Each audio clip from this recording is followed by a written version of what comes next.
All right. Good afternoon, everyone. This Tuesday afternoon. Hope you're doing well. We're going to do a few Rashis from Parshas Yitro, although I'm not limiting myself today to the third Aliyah. As you'll see, we'll be a little bit all over the place, a little bit at the beginning of the Parsha. First Aliyah, third Aliyah, fourth Aliyah.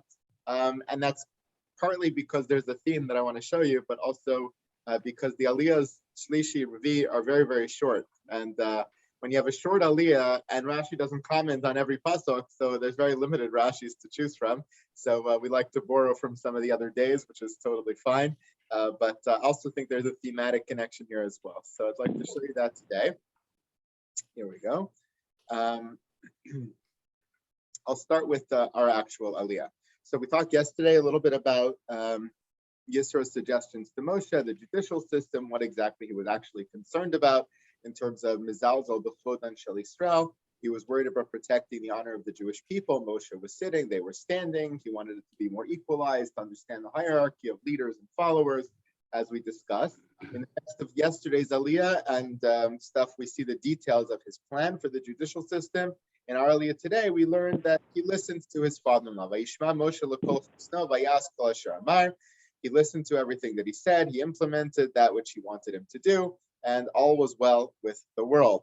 And therefore, he goes ahead with the plan. Vayivchar Moshe anshe chayim l'kol Yisrael. He chooses the right people to be the judges, etc.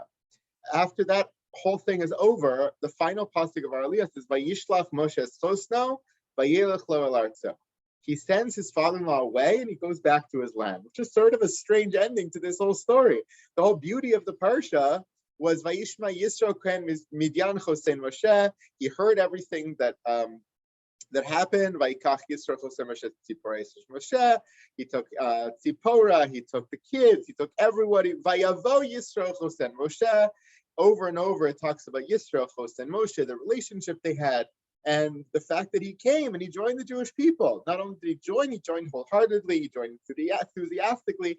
He joined, as we saw yesterday in the Rashi, with such sensitivity to the honor of the Jewish people. It wasn't just like he was, a person who attached himself to this random group. He really felt for them. He invested himself in them, so much so that he makes suggestions that get implemented here in our aliyah for the future of the rest of the Jewish people. It's pretty amazing connection. The punchline of the whole story is Yisro goes home. Why does Yisro go home? So Rashi says over here, Vayelech lo el artzo, legayer es bnei mishpachto. He went back home, but he went back home simply in service of converting, whatever that meant at this particular time, converting the rest of his family in order to attach them to the Jewish people. So evidently when he came with Tzipora, the kids, but not the rest of his family, his extended family. He goes back home to connect them to Torah. So there are a lot of questions here. There's certainly a question about the dating of this story. The Machlokas Rishonim on these psukim, in Mukdam and Bukhar Batorah, Rashi, the Ramban. Did Yisro come before Matan Torah, after Matan Torah? Are the Parshios in order, not in order? That's a whole complicated shir in and of itself. But even just looking at the plain meaning of our psukim, I wonder what happened. Was his intention when he came really to be part of the Jewish people with his entire family, or just to see what was going on and assess the situation? Was it to bring, Tzipora and the children of Moshe to join back with their father and then to leave, to go back? What exactly happened? It seems like he was impressed, right? We saw that in the first psukim of this parsha. Very impressed. He thanks HaKadosh Baruch Hu. He's amazed by the miracles. He's attracted to the Jewish people. But something more seems to happen over here that causes him to then go back and get the rest of his family. He seems more convinced when he leaves even than when he comes. He as an individual seems impressed. He seems attracted. He wants to come and join.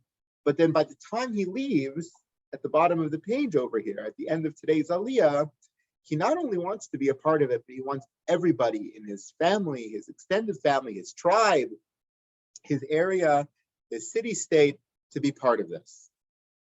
And I think, there are many explanations to what might have happened in the interim, but I think there's a very telling pasuk over here, which I want to show you.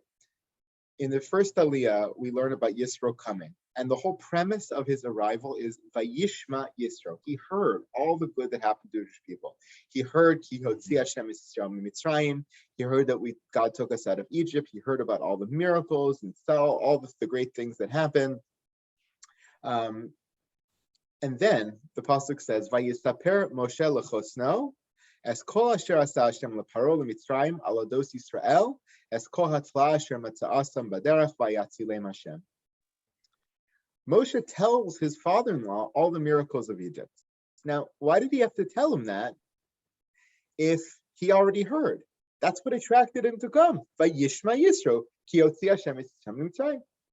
So at one level, you would say, well, he's giving him the details, right? He heard the big adol, the big story, would attract him to come. Once he arrives, Moshe grabs him and says, well, now let me fill in the details. You have no idea even what transpired. That could be. But Rashi says something else is going on here, which I think is really important. He says, Vayisaper Moshe l'chosno. Moshe tells over the story to his father-in-law. Limshoch es libo lekarvo la Torah. To pull his heart, to bring him closer to Torah. I think what Rashi is trying to convey here, based on the word sipur, vayisaper, it's not vayidaber, it's not vayomer. He didn't just say these words in order to fill in the details of the story for Yitro, but it's vayisaper. He invested himself in the relationship, in this conversation, to tell over the details in such a way that would attract his father-in-law and his father-in-law's heart and mind to come closer to the story. It's one thing to tell a person the details, right? Yitro arrives, he says, oh, I heard God took you out of Egypt. Now you're here. That's great. And Moshe will say to him, yes, at 2:30 p.m. this happened, at 4:30 p.m. this happened, and at 8:30 this happened, and now we're here, and now we're going there, and here's the plans, and that's one thing, to convey details. But I think what Rashi is trying to point us to is this Vayisaper moment is not just the telling over of the details that Yitro was missing in the grand story, but it's something more emotional. There's a connection here between these two individuals. He's trying to pour out his heart about the awe and the wonder of everything that happened to the Jewish people to pull his heart closer. And I believe that perhaps this pasuk in this Rashi is connected to the end, Vayishalach Moshe es chosno vayelcho artzo legayer es bnei mishpachto. If you see the frame of the story here, we'll color this yellow so it'll be clear, right? If the frame of the story here is Vayishma, he has some attraction. Vayisaper pulls his heart closer. And Vayishalach, he sends him away in order to go attract the rest of his family. That's the progression of the story over here. One more quick Rashi before we end.